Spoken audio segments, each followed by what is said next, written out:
বাংলাদেশে কোটা সংস্কার আন্দোলন নিয়ন্ত্রণে দেশটিতে কারফিউ জারি করে সেনা মোতায়েন করেছে দেশটির সরকার। শুক্রবার রাত থেকে এই কারফিউ কার্যকর হওয়ার পর জনসাধারণের চলাচল নিয়ন্ত্রিত হলেও থেমেছিল না সহিংসতা। পরিস্থিতি নিয়ন্ত্রণে কারফিউ সময় আরও বাড়ানো হয়েছে। বাংলাদেশ সময় শনিবার রাতে আইনশৃঙ্খলা সংক্রান্ত একটি বৈঠকের পর স্বরাষ্ট্রমন্ত্রী আসাদুজ্জামান খান কামাল সাংবাদিকদের জানিয়েছেন, রবিবার বিকেল ৩টা পর্যন্ত কারফিউ থাকবে।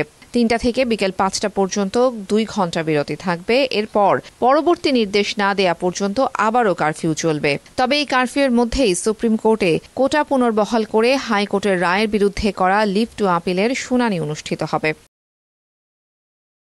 এদিকে কারফিউ চলাকালীন বিভিন্ন এলাকায় রাস্তাঘাটে মানুষের উপস্থিতি স্বাভাবিকের চেয়ে অনেক কম দেখা গেছে।